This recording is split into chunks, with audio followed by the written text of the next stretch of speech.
Alright, gather round, because today we're diving into one of the most epic stories ever told. Imagine a world that had totally gone off the rails. Things were messy, people weren't being kind, and the big guy upstairs, God, was pretty bummed out about it. He looked around and thought, I need to hit the reset button. But amidst all this chaos, there was one dude, a guy named Noah. Noah was a genuinely good guy. He was honest, he was kind, and he tried his best to do the right thing, even when no one else was. God saw this and said, Okay, Noah, you're my guy. I'm going to save you and your family.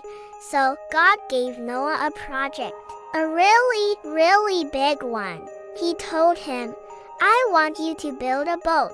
Not just any boat, Noah. I'm talking a massive, gigantic, 3-story ark made of gopher wood. And I need you to cover it inside and out with pitch so it's waterproof. The instructions were super specific.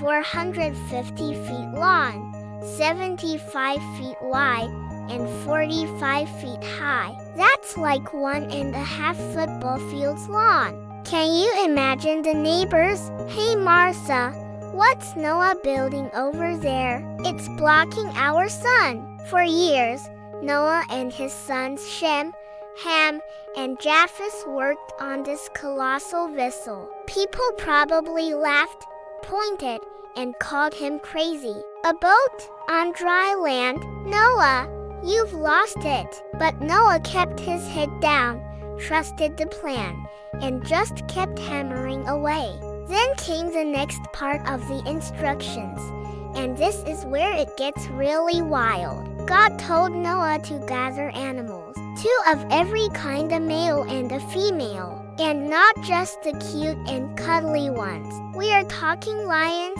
tigers, and bears, oh my, plus elephants, giraffes, penguins, kangaroos, you name it.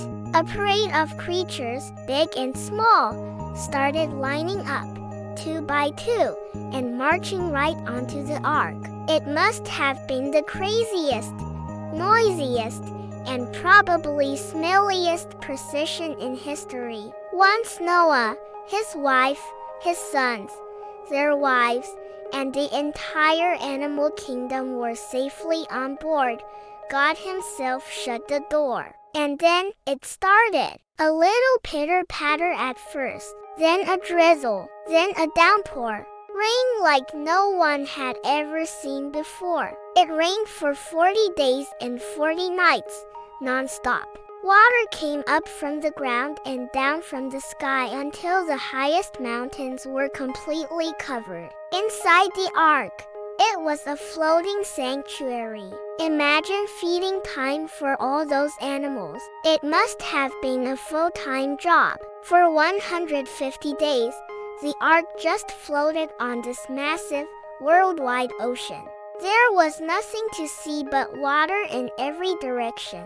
Finally, the water started to go down. The ark eventually came to rest on the mountains of Ararat. Noah was getting antsy. He wanted to know if it was safe to go out. So, he sent out a raven, but it just flew around. Then, he sent out a dove. The first time, it came right back. A week later, he sent it out again, and this time it returned with a fresh olive leaf in its beak.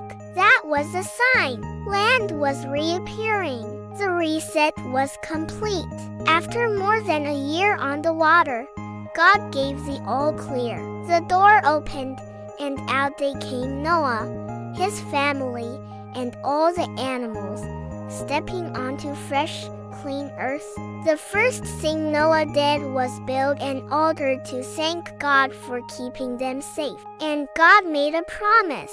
He placed a beautiful rainbow in the sky and said, This is my promise to you and to all living creatures. I will never again flood the entire earth. So, the next time you see a rainbow after a storm, remember this incredible story of faith, a massive boat, a worldwide flood, and a promise that still holds true today. What an adventure! Thanks for watching, and don't forget to hit that subscribe button for more amazing stories.